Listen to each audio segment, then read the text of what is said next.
Hey, this is Rich over at TVP Live with another quick tips tutorials brought to you by Photoshop Elements Custom Tutorials Group. And let's jump right in with today's poster. I want us to know how to take this map and bring it over and overlay it on top of this aerial photo of this land here.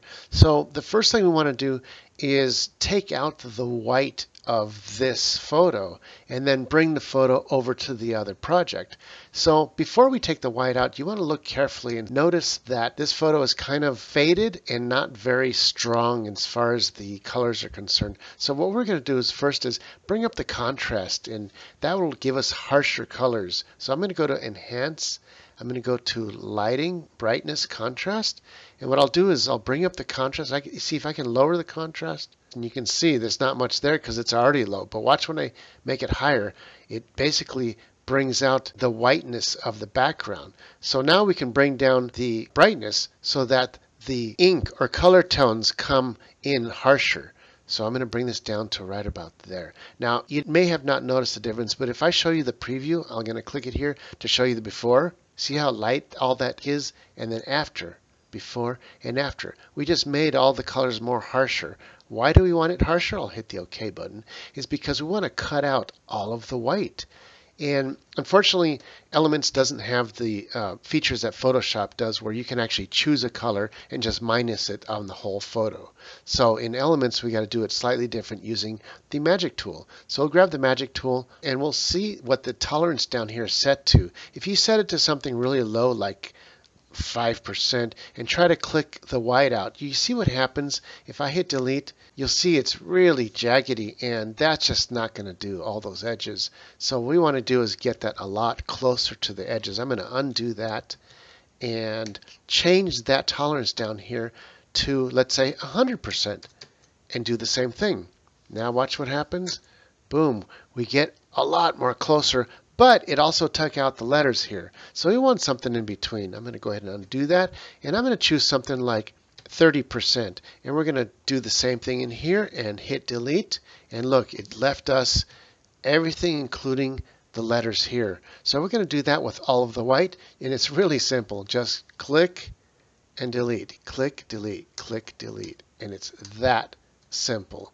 It might have been a lot of different white pieces, but I did the whole page in less than 30 seconds, and there it is. There's a bunch of little pieces here, but it doesn't really matter for this purposes. If you really wanted to get in close, I could zoom in and do each piece individually, but for purposes of this video, I'm not going to worry about that.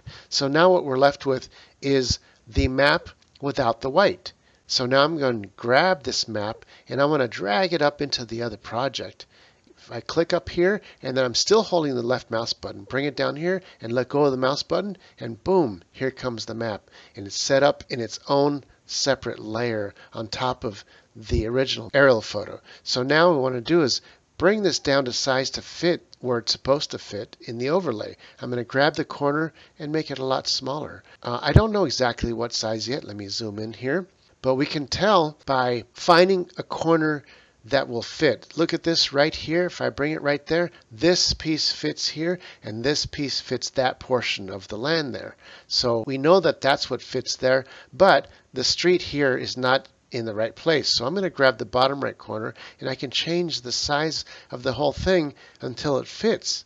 So once I get this where the street right here seems to fit and continue on there, that's where I can let go of the mouse. And that looks like right around there. Looks good.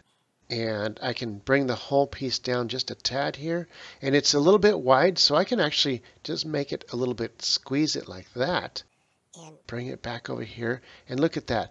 All of the property there matches this one here, this one here. This line here matches this row here right there. So that seems to be closest to what the original people intended. That's pretty much it. We can call it quits. But what if you want this to be read a little bit easier, this map portion, this overlay? What we want to do is we want to make the background a little bit softer, less in your face. We can do that by putting a layer in between the two. So I'll click here to make a new layer. It's a new blank layer. I'll come over here and pick the color picker, and let's try a white layer. So I'll pick pure white, I'll hit OK, grab the paint bucket, and just click anywhere in between. And now we have a layer in between with pure white. Let's take the opacity over here and bring it all the way down to 0. And there we go. We don't even see it. Slightly bring it up little by little. And you see what happens? It takes the background and lessens its overall presence, making the maps come out a little bit stronger. But let's say we kind of don't like that because it's still kind of hard to read. Let's change this white to a black. So we'll go over to the color picker, come down here and pick black, hit OK, take the paint bucket and click here. Now we got it in black. Let's do the same thing with the opacity. We'll grab the opacity, bring it all the way down to 0, and then slowly bring it up. And now in opposite, it's darkening the background, making this map overlay really, really super stand out. You can go as much or as little as you like. I'm going to try this right around here. Let's say at about 40%, and that's where we like it. Now you think, well, that didn't make that big of a difference. Well, let's toggle this black layer, and you'll see how much of a difference it really made. Off and on. You see that? Where you can still see when it's on, you can still see the background, but the foreground of the map really jumps out at you when I have this black layer in between. Well, that's it for this tutorial. This is Rich, calling it quits, saying over and out.